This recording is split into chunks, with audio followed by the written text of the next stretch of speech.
So, Dentist, 7th match of the practice block. This rep is the AoE multi-pressure versus single target focus question, which is the most under-discussed strategic decision on this kit, and arguably the one that separates A-tier Dentist play from meta-tier Dentist play.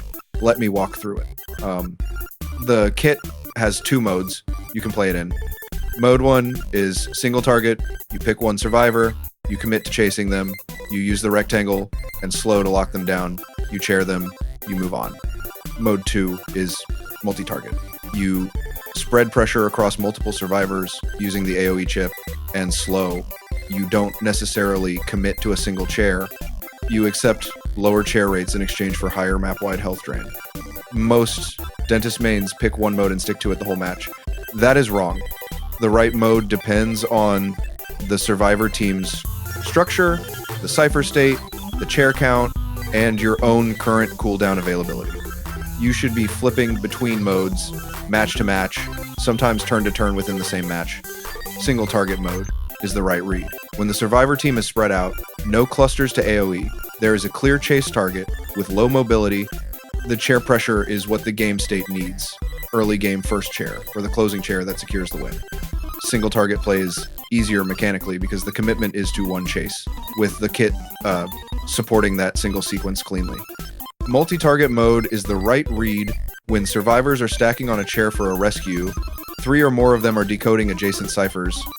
The survivor team is leaning on body blocks, and the coordination can be punished, or the chair count is behind and the play is to drain map-wide health to stabilize.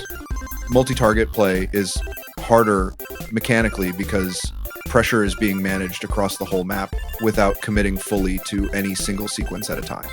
The common mistake, staying in single target mode when the situation calls for multi-target. You tunnel one survivor, you spend 20 or 30 seconds on the chase, and during that long chase, the other 3 survivors are completing ciphers across the map. The chase resolves with a chair, but the cipher count has moved against you while you were focused on a single chair. On the Dentist specifically, that mistake is more expensive than on other hunters because you have the AoE option. You didn't have to tunnel, but you did anyway, and the mode you didn't pick was the mode you should have picked. That's the kind of leak that costs you the match without ever showing up as an obvious mistake on the scoreboard. The other common mistake, staying in multi-target mode when the situation calls for single target. You spread pressure, you put chip damage everywhere, and at the end of the match you have 0 chairs because no single chase ever fully resolved. 4 injured survivors is not a win condition. 4 chaired survivors is multi-target without commitment, is a leak. The toggle at any given decision point, ask yourself, do I need a chair right now, or do I need health pressure right now? If the answer is chair, single target. If the answer is health pressure, multi-target, that one question, asked every 15 seconds in a match, is the entire strategic spine of high-rank Dentist play. Cypher math feeds the toggle. Early game, ciphers are popping fast. You usually need health pressure to slow the survivor team's tempo before they bank too many objectives multi-target. Mid-game, you have 1 or 2 chairs. You usually need a 3rd chair to lock the match's chair tempo down before the survivors can recover single target. Late game, you have 3 chairs. You need to close on the last survivor before the hatch opens. You usually need single target focus on that final chase. But those are tendencies, not rules.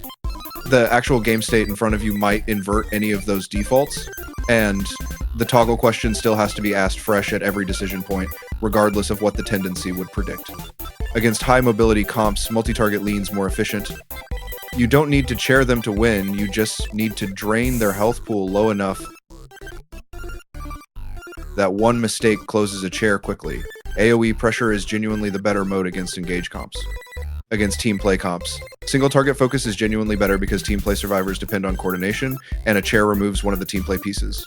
Break their team comp by removing one survivor entirely, then mop up the disrupted remainder. Against team play, single target hits harder than chip pressure. Reading my own toggle. This match, I leaked time in single target mode at minute 3 when the survivor team was clustered on a rescue. I should have flipped to multi-target right there, dropped a rectangle on the chair zone, drained 3 of them at once with a single cooldown. Instead, I tunneled.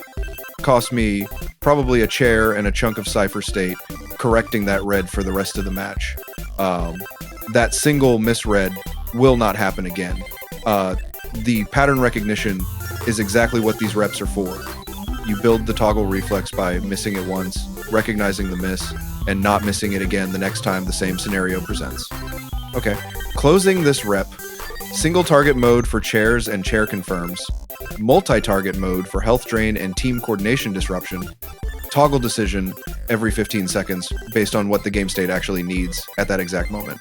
Clean enough overview for the topic.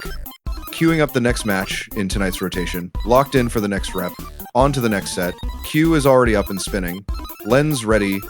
Rectangle loaded for the next match in the practice rotation tonight. Locked in for the rest of tonight's session on stream right now. Locked.